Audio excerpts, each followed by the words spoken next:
सभी किसान भाइयों का स्वागत है एक और नई वीडियो में। तो किसान भाइयों, आपको आज इस वीडियो में मैं बताऊंगा, जो कि आप वीडियो में 4 सीड देख रहे हैं, इनके बारे में कि इनको गर्मी में क्यों नहीं लगाना चाहिए, गर्मी के हाई टेम्परेचर में, जबकि हमारा टेम्परेचर 35 से ज़्यादा जाकर 50 के अराउंड हमारा रहता है। 35 to 50 के बीच में हमारा जब टेम्परेचर रहता है, तब ये जो 4 सीड है हमारे क्यों नहीं हमें लगाने चाहिए, जिस कारण की हमारी खेती खराब हो जाती है। ठीक है, तो किसान भाइयों, अगर आपको ये वीडियो अच्छी लगे, इन्फॉर्मेटिव लगे, तो ज़्यादा से ज़्यादा वीडियो को शेयर करना, लाइक करना और चैनल को सब्सक्राइब करना, ताकि मेरे को भी सपोर्ट मिले। और 10K सब्सक्राइबर जल्दी जल्दी कराओ किसान भाइयों, ताकि मैं फेस के साथ अपनी वीडियो बनाऊं और आपके लिए बड़ी बढ़िया जानकारी लेकर हमेशा आता रहूं। तो जैसा कि आप सभी देख सकते हैं, जो पहला हमारा सीड है वो आप सभी देख सकते हैं, नवीन 2000 है हमारा। ठीक है, ये इंडो अमेरिकन सीड होता है, ये इंडिया में ये हमारे बहुत बढ़िया सीड है, प्रोडक्शन इसकी भी बहुत ज़्यादा हाई होती है। दूसरे नंबर पर हमारा सिजेंटा का बाहु हो गया, बहुत ज़्यादा हाई प्रोडक्शन इसमें भी लगती है। और हमारा जो नामधारी हो गया, ये भी बहुत बढ़िया सीड है। और अभिलाष का तो आप सभी को पता है कि बहुत ही बढ़िया हमारा सीड है, जो कि एक स्पेसिफिक टाइम के लिए बनाए गए सीड है, जो कि हमारे हाई प्रोडक्शन दे पाते हैं। ठीक है, तो गर्मी में इनको क्यों नहीं लगाना चाहिए?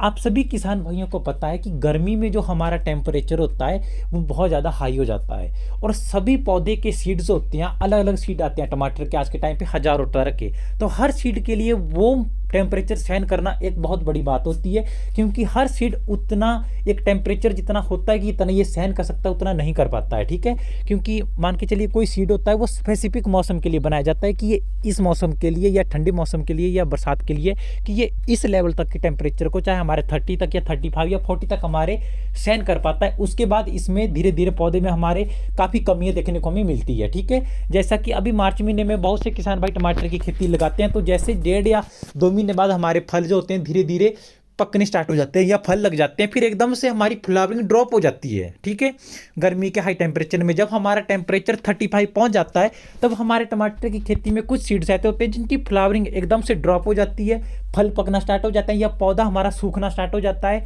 या इस प्रकार का उसमें कोई भी रोग लग जाता है। और उन्हीं में से ये 4 सीड हमारे, जिनमें ये हमारे चांसेस ज़्यादातर 90% देखने को मिलते हैं, कि जैसे ये 4 सीड जो आप वीडियो में देख रहे हैं, जैसे टेम्परेचर 35 होगा, इनकी एकदम से फ्लावरिंग गिरना स्टार्ट हो जाएगी, पौधे की ग्रोथ जो बढ़ती है वो रुक जाएगी।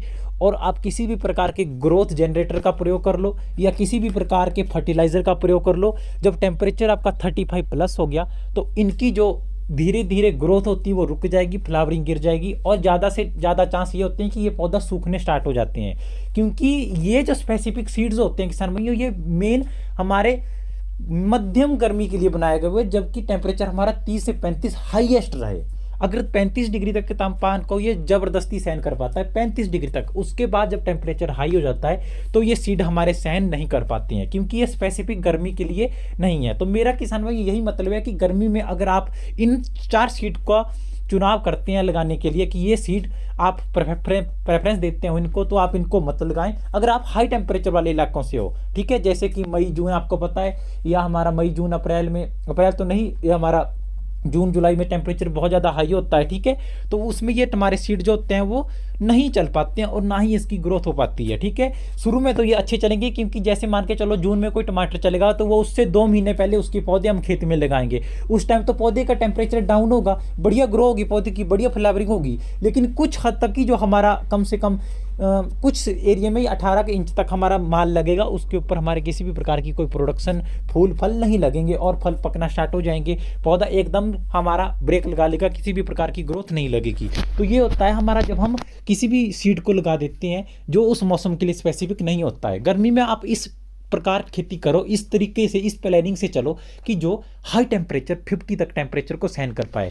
जैसे हमारा सिजेंटा का साहू हो गया, अगर 40 भी टेम्परेचर, तब भी उसमें फ्लावरिंग ड्रॉप होने के चांसेस बहुत कम होते हैं, उसमें फिर भी फ्लावरिंग हमारी बढ़िया पड़ती है, बढ़िया हमारे पौधे की ग्रोथ होती है। सिमसोना हो गया, मानिक हो गया, इस प्रकार के बहुत से सीड है, लेकिन साहू को ज़्यादा प्रेफरेंस दी जाती है। एक तो रोग प्रतिरोधक क्षमता उसमें ज़्यादा है, दूसरा उसमें फूल ड्रॉप होने की समस्या बहुत कम देखने को मिलती है। ठीक है, अगर हाई टेम्परेचर भी होगा तो आप हमेशा बढ़िया सीड को प्रेफरेंस दें, ताकि आपकी खेती खराब ना हो, क्योंकि गर्मी में ज़्यादा से ज़्यादा एफर्ट्स हमें खेती में डालने पड़ते हैं, चाहे हम स्प्रे का ले लो, चाहे पानी की व्यवस्था का ले लो, चाहे स्प्रे का लो, क्योंकि जितना ज़्यादा टेम्परेचर हाई होता है उनमें रोग भी उतने ज़्यादा लगते हैं। ठीक है, जो ये 4 सीड हैं या इसी प्रकार के और भी सीड होते हैं जो कि हमारे सर्दियों में लगाए जाते हैं या बरसात में लगाए जाते हैं, उनको हम गर्मी में डाल दें तो क्या होगा कि एक तो वो रोगों को ज़्यादा से ज़्यादा अपनाएंगे, ठीक है, उनमें ज़्यादा से ज़्यादा रोग लगेंगे, ऊपर से वो सहन नहीं कर सकते उस टेम्परेचर पे उन रोगों को, जिससे हमारी खेती एकदम से स्पॉइल हो जाती है। और बहुत से किसान भाइयों का यही कमेंट रहता है कि हमारी खेती में ग्रोथ नहीं बढ़ रही है, या हमारी खेती में हमने हर प्रकार के फर्टिलाइजर का डाला है, धूप भी बढ़िया है, लेकिन फिर भी हमारे पौधे की टहनी पतली सी रह गई है, ना उसमें अलग अलग टहनी निकलती है। तो यही सब रीजंस होते हैं, छोटे छोटे कारण होते हैं जो कि हमारी टमाटर की खेती को खराब करते हैं। तो आपने इन सब बातों का विशेष ध्यान रखना अगर आप प्रॉपर तरीके से बढ़िया टमाटर की खेती करना चाहते हो। और ज़्यादा से ज़्यादा इस वीडियो को शेयर करना किसान भाइयों, ताकि मेरे को सपोर्ट मिले और 10K होने के बाद मैं वीडियो फेस रिवील के साथ अपने बनाऊं। कोई बड़ा फेस रिवील तो नहीं है किसान भाई, लेकिन 10K सब्सक्राइबर जल्दी से जल्दी आप करवाओ, ज़्यादा से ज़्यादा वीडियो को शेयर करो, और मैं इसी प्रकार की जानकारी आपके लिए लेकर आता रहता हूँ। और जो मैंने ये शीट बताए, देखो अब बाहु है, इसको अगर आप मध्यम टेम्परेचर या आप सर्दियों में लगाओगे या दिसंबर महीने में लगाओगे बढ़िया प्रोडक्शन देगा, या बरसात में भी आप इसको लगाओगे तब भी ये कामयाब हो जाएगा, क्योंकि बरसात के टाइम में जुलाई के बाद हमारा टेम्परेचर धीरे धीरे डाउन होता है, उतना अधिक नहीं होता है, ठीक है। अभिलाष तो हमारा बरसात के लिए और सर्दियों के लिए बेस्ट है, बहुत बढ़िया इसमें प्रोडक्शन देखने को मिलती है। नामदारी शीड हो गया, ये भी मध्यम टेम्परेचर हमारा बरसात के लिए माना जाता है। और इंडो अमेरिकन शीड है जो हमारा नवीन 2000 है, बहुत बढ़िया शीड है ये भी। तो इन सब का आप प्रयोग कर सकते हैं, लेकिन एक टेम्परेचर के साथ। अगर गर्मी में बहुत से क्षेत्र ऐसे हो सकते हैं जिनमें हाईएस्ट टेम्परेचर 35 तक जाए, वो इन शीड का चयन कर सकते हैं, बहुत बड़ी सीड्स हैं, ऐसा नहीं है कि ये शीड नहीं होते हैं। और कोई सीड होते हैं जो कि हर मौसम में हमारे हो जाती हैं, रोग भी सहन कर सकते हैं, धूप की मात्रा को भी सहन कर सकते हैं, और ठंड में भी हो पाते हैं, ठीक है। जैसे हमारा साहू हो गया, हिमसोनी, ये 2 सीड ऐसी हैं, ये हर मौसम में हो जाते हैं। सलार हो गए, वो भी हो जाता है, लेकिन वो इनके कंपेयर में अगर कंपेयर करें इन दोनों के, तो वो हाई टेम्परेचर इतना सहन नहीं कर पाता जितना साहू हमारा सहन कर पाता है और हिमसोना हमारा सहन कर पाता है। क्योंकि गर्मी में उसी सीड को आप लगाना चाहिए, क्योंकि आपको पता है कि गर्मी में अगर टेम्परेचर हाई होगा तो फल फटने भी स्टार्ट हो जाती हैं। एक दिन आज तोड़ोगे, दूसरे तीसरे दिन खराब होने स्टार्ट हो जाएंगे, बिल्कुल नरम पड़ जाएंगे, क्योंकि वो हाई टेम्परेचर हीट इतनी होगी तो वो टमाटर हमारा सहन नहीं कर पाता है और प्रॉपर शाइनिंग नहीं आ पाएगी, ठीक है। तो आपको इन सब बातों का विशेष ध्यान रखना होता है, ताकि खेती में हमें ज़्यादा से ज़्यादा हानि ना हो और ज़्यादा से ज़्यादा हम प्रॉफिट कमा सके। क्योंकि प्रॉफिट कमाने के छोटे छोटे टिप्स होते हैं, जरूरी नहीं है कि बड़े बड़े यूट्यूब भाई लोग आपको बताते हैं कि ऐसा कर दो जी, वैसा कर दो जी, इतना एकड़ में आप टमाटर लगा दो, इतने 20 रुपये kg के हिसाब से इतना लगा दो, आपको इतना प्रॉफिट मिलेगा। ऐसा कुछ नहीं होता किसान भाइयों।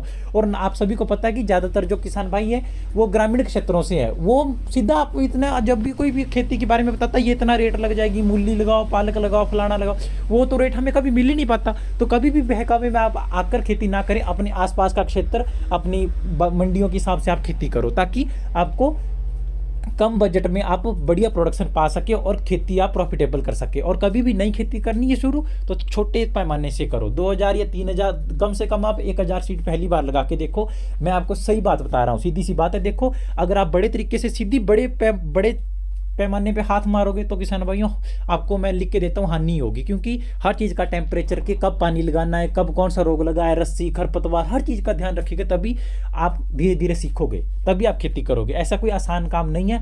मैं ये भी नहीं कर रहा कि मत करो, लेकिन हर चीज़ का एक प्लानिंग होती है किसान भाइयों, तभी आप कर सकते हैं। अगर मेरी वीडियो और जानकारी अच्छी लगी तो लाइक करना किसान भाइयों, चैनल को सब्सक्राइब जरूर करना, ज़्यादा से ज़्यादा वीडियो को शेयर करना, ताकि मैं आपके लिए हमेशा इस प्रकार की वीडियो लेकर आता रहूँ और इसी प्रकार से प्यार सपोर्ट अपना बनाए रखना। तो किसान भाइयों मिलते हैं किसी नई वीडियो में। आज की वीडियो में आपके लिए सिर्फ इतना सा ही, प्यार सपोर्ट इस प्रकार बनाए रखें।